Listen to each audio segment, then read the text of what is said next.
Hello and welcome. From the moment the first shot is fired to the point when the first life is lost, the eventual impact shows how terrorists have the potential to go beyond borders and the resilience to strike at will. Whether it is Al-Shabaab in Somalia or Boko Haram in Nigeria, the war against terrorism has shown that no country can be an island of prosperity in an ocean of insecurity. This is Africa This Week, and I'm your guide, Fadishola Shotingwa. We start off the day with earlier in the week. Welcome on board.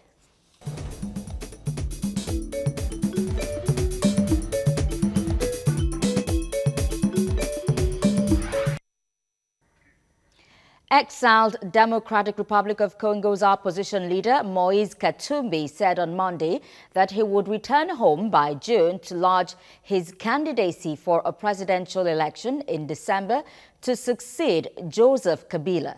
The ballot was originally scheduled for 2016 but has been repeatedly delayed, drawing accusations that Kabila, who has governed Congo since his father's assassination in 2001, is trying to cling on to power. If elected, Katumbi said he would sit down with mining companies and work towards a more equitable system of levies on the mining industry, one of Congo's few sources of foreign exchange. Returning to Congo would expose Katumbi to arrest after he was sentenced in June 2016 to 3 years in prison for real estate fraud.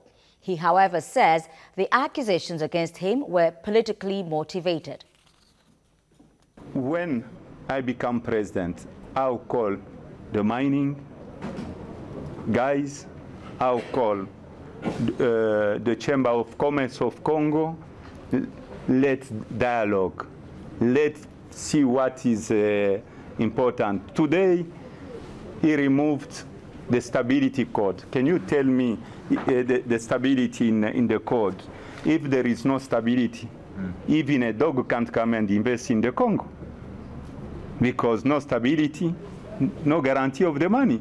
These investments, they are banks giving the money for those guys to work. I think they have to give respect to the investors, what is important for me. And President Kabila wants to break everything before the new leader. Anyway, you are coming there to repair what is making wrong. On Tuesday, the death toll in the attack by herdsmen on Dundu community, Basa local government in Plateau State, Nigeria, rose to 29. This latest attack occurred shortly before the mass burial of some victims who were killed last week, and just a few hours after visiting President Buhari left the state. The police in Plateau State confirmed the attack but gave no casualty details. The police commissioner in the state, Jeremiah Ondi, directed the deputy commissioner, Taiwo Jebiyisu, to conduct an on-the-spot assessment at the scene of the incident. This morning, because once more we are grieving and we are mourning. We have come under a series of attacks from January. The nation has not known peace because we wake up to bury our corpses every day. As a matter of fact, we are here at the Jos University Teaching Hospital mortuary to convey 4 corpses of our own very people that were killed on the day the president visited Plateau State. And just as we are preparing to carry out this burial, to give them a befitting burial, and then to tell the world what has happened to us, we woke up this morning to the news of another gory attack on yet another Irigwe village called Dundu, where we are told that 23 corpses are currently lying down from an overnight attack by herdsmen. As it is, we are confused as to what to do. We know we have a government, but right now we cannot tell whether the government is concerned about our plight. We continually bury our own every day, and there is pain in the land. Right now, we'll commit these four corpses to Mother Earth, and then commit another 23. On Wednesday, President Muhammadu Buhari said his administration is working tirelessly in negotiating and partnering with neighboring countries for the unconditional release of the 110 abducted Dapchi schoolgirls. President Muhammadu Buhari landed at the August 27th Stadium, Damaturu. He was received by the Yobe State Governor Ibrahim Gaidam and other top government officials The visit of Mr. President to Yobe State is the first since he assumed office in 2015. He is in town to sympathize with the government and parents of the abducted schoolgirls and other people of the state over the unfortunate incidents. While proceeding to the government house, students and well-meaning people of the state queued along the major road despite the scorching sun to accord him a rosy welcome. At the government house, President Muhammadu Buhari noted that tremendous progress had been made in the fight against terrorism, stressing that security agents have been re-equipped to ensure greater efficiency. The government is partnering with the international community and organizations, including our neighbors, to ensure that these guards are safely returned. Just recently, I reiterated our resolve to negotiate for the unconditional release of the guards. This is born out of this administration's current conviction that doing so is safer, devoid of risks, and will not endanger the lives of our young girls who are in harm's way. Yobe State Governor Ibrahim Gaidam thanked the President for the visit, assuring him that the state will continue to accord security operatives the needed support. To register a commendation over the efforts and resolute commitment of Mr. President, as well as those of the officers and men of the Nigerian Armed Forces, the Nigerian Police, other security agencies, and the complementary role being played by vigilant groups involved in the fight against insurgency. We thank them all for their effective leadership, determination, patriotism, and gallantry, which resulted in degrading the capability of the Boko Haram insurgents as a fighting force. You may recall that recently our negotiation efforts led to the release of abducted University of Maiduguri lecturers, some women police personnel, students, and even an NYSC member. We therefore have no doubt that the deputy guards will be rescued or released. The stakeholder meeting was attended by traditional rulers, selected parents, politicians, top government functionaries, among others. Libya's Coast Guard rescued 100 African migrants on Thursday from their sinking dinghy at sea. The migrants, the majority of whom were women and children, were from Eritrea and Somalia. The Coast Guard authorities said their boat's engine failed just hours after setting off from the Libyan city of Combs, east of Tripoli. And despite growing help from the EU and Italy, Libya's Coast Guard has continued to be accused by European charities of operating recklessly during rescues and putting migrants' lives at risk, accusations the Coast Guard routinely denies. Libya remains the main departure point for mainly sub-Saharan African migrants trying to reach Europe by sea, although the level of migrant smuggling by Libyan armed groups has dropped significantly under European pressure. And still on Thursday, Zimbabwe's former leader Robert Mugabe said he never thought new President Emmerson Mnangagwa would turn against him as he denounced Mnangagwa's move to oust him last year as a coup. Mugabe ruled Zimbabwe from independence in 1980 until he stepped down under pressure from Mnangagwa's allies in the army last November. His ousting was the culmination of a power struggle between Mnangagwa and Grace Mugabe, who was being groomed by her husband as his potential successor. Mugabe, who was granted immunity from prosecution and assured that his safety will be protected, says he was ousted in a military takeover and that Mnangagwa had assumed the presidency illegally. Nurtured and brought into government, and whose life I had worked so hard in prison to save, as he was threatened with hanging, that one day he would be the man who would turn against me.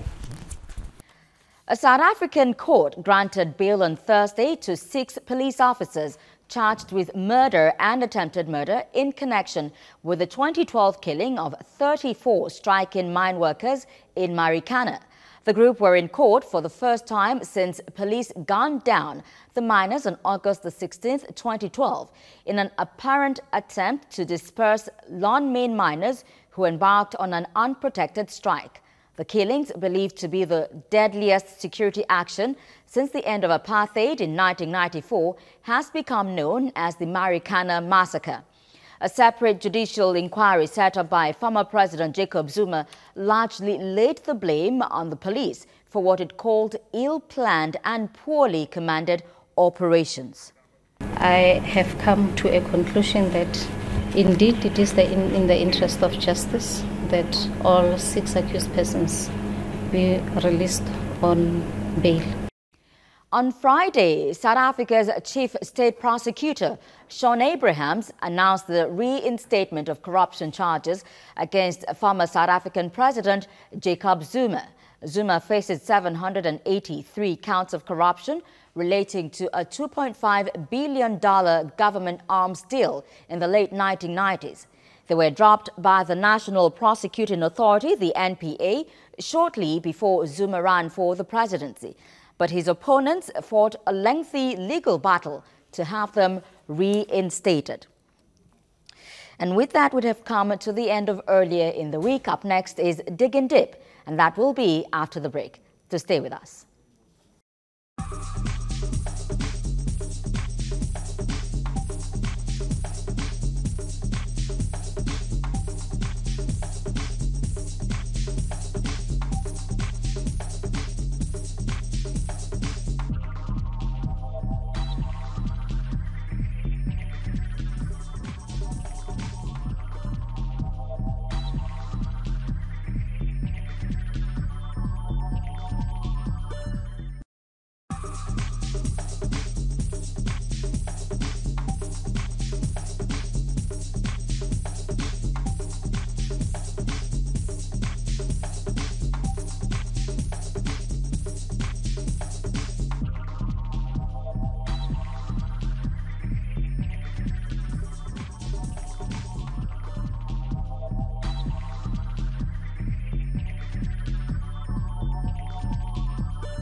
Welcome back to Africa This Week. Often in the habit of holding a stick over the shoulders with a faded hat on the head and a not-too-concealed dagger by the waist, herdsmen are a common sight across Nigeria, guiding a herd of cattle in search of greener pastures to graze upon. But that impression of a harmless nomad seems to be in the past, as communal clashes in recent times are now credited to suspected cattlemen who go outside their trade to kill and destroy. Joining me to dig deep on Africa This Week is Achike Chude, a political analyst and social commentator. Thank you for joining me. Thank you. Now, what are your thoughts on the recent killings and growing security concerns in Nigeria? I don't know whether my thoughts should be that of is a concern or more of anger. You know, that this has express continued, whatever emotion you that have. This has continued unabated. That those in authority who should be able to nip this in the bud and bring perpetrators to book are seemingly not doing anything about it. You know, from Taraba State to Benue State to Plateau State, we've had, I mean, in Jos, the other time it was Enugu State, then parts of Ondo State, and the rest. It seems to be spreading. You know, so that containment and curtailment of... And most recently, Kogi State. Yeah, Kogi State recently, a few days ago, about 25 people. Yeah. All of them, you know, killed in cold blood. I mean, it's upsetting. It's upsetting. I don't know what kind of excuses can be given anymore. But I think that the government has not been able to do something meaningful something that has satisfied Nigerians that yes, it is really, it has acted in the best interest of Nigerians. It has acted in consonance with the constitution of this country, which says that the primary responsibility of government is the welfare and security, of the citizens of this country. They have not been able to guarantee that. All right, but what is responsible for, this presumed lingering insecurity despite all efforts to salvage it by the military? Well, there was this statement that was credited to the former military dictator, Sani Abacha. I don't know how true it is, that when an insurgency in a country like Nigeria is not contained within 24 hours, then the government has a hand in it. And by that, he's talking about perhaps principal, people within the government. It might sound outrageous, but the fact that this has continued unabated, in spite of the millions of dollars that have been put into, curbing this, the fact that they still move about at will, causing mayhem and destruction, and they have not been caught. The perpetrators have not been caught. I'm not aware that one very prominent headsman, for instance, or leader of the headsmen involved in these atrocities has been caught in this country and prosecuted. So when you see all of these things happening, and there is no serious attempt, to contain it and to bring perpetrators to book, you want to ask yourself, you can only, surmise, so you can only come with the submission or the conclusion that the security agencies and authorities in this country are completely overwhelmed, and that they are not, on top of the game. That is the only conclusion, because, rather than contain them within particular, geographical settings in the country, and then try to hem them in and then deal with them and cut them off and destroy them, we see them spreading all over the country. And of course, what you see in their wake is death and destruction and all of that. Yeah. So you tend to begin to think that there is something much more deeper than what some of us are seeing. How are they getting the weapons? You have all kinds of scenarios where people are postulating that some of those weapons are military, grade AK-47, rifles from the Nigerian armory of the Nigerian army and so on. And then you ask how possible is it? Then you also talk about... It's the same way Boko Haram has all this ammunition that actually belong to the Nigerian military. So you also look at, again, the DSS. What exactly is the DSS doing? Because this battle is not exactly the conventional battle that modern armies fight, and then the outcome is dependent on tactics, strategy, and then of course the sophistication of the weapons that are used. Yes. In this contest, it should be more of, because sometimes it's difficult to hit what you don't see. So what it means is that you need more of clandestine operations, and the agency best suited for that is the DSS. Penetrate some of these groups, ferret out as much information as you can from this group, and give them to the authorities so that they can move in against these people. But referring to your quote by the former military ruler, Sani Abacha, has there been any insurgency in the country that has been abated within 24 hours? No, simply because of the same reason that has been given by Sani Abacha that we are quoting here. I mean, you're talking about the militancy, for instance, in the Niger Delta. You're talking about the Boko Haram insurrection.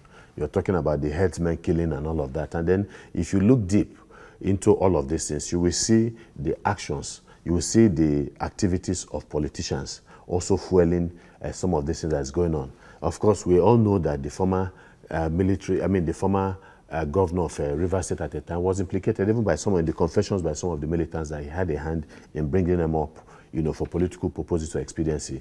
Same thing with Boko Haram also. The former government in that state has also in a way been implicated. And of course, we also are aware that the SSS at the time, DSS at the time, told us that they had trapped this man, they had caught him, Mohammed Yusuf at the time, the former leader of Boko Haram, and then arrested him and brought him to Abuja. And then they got a phone call from somewhere within the labyrinth of government, and then to set him free, and he was set free.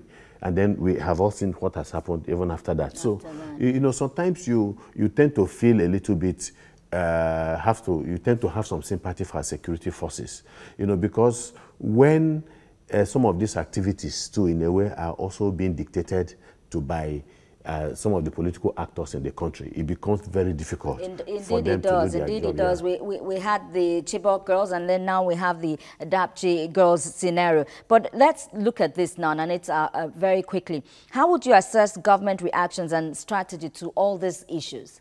It's been abysmal. It's not been anything commendable, reliable, efficient? No, I will not use those words. I mean, the very fact that this thing is spreading, the very fact that more people are dying in different locations and so on, really tells you that government response has not been up to scratch. And there are no two ways. I can tell you that, look, the government and the security forces have done commendably well. It is the evidence on ground, you understand, that will tell us whether they have been doing something serious and commendable. They have not been able to nip it in the bud. It is spreading to other states and causing more consternation everywhere. So their response has been very abysmal. Like, there are no two ways about it. I can't say, because it's the reality on ground that I'm looking at, and I'm talking on the basis of that reality. Indeed, and our Inspector General of Police was asked to deploy to another vicinity, and yet he did not even go there. Achike Chude, political analyst and social commentator, I'd like to thank you for joining me on Africa This Week. Yeah, it's a pleasure. Well, after 9 years, the fight against Boko Haram is now at a crucial stage, with reports of the deadly sect being tactically overpowered and technically defeated, looking more like wishful thinking than obvious reality. In the wake of recent herdsmen attacks, the Nigerian government must rise up to the occasion of effectively securing lives and property, ensuring that nomadic mercenaries do not turn out to become the nation's next worst nightmare.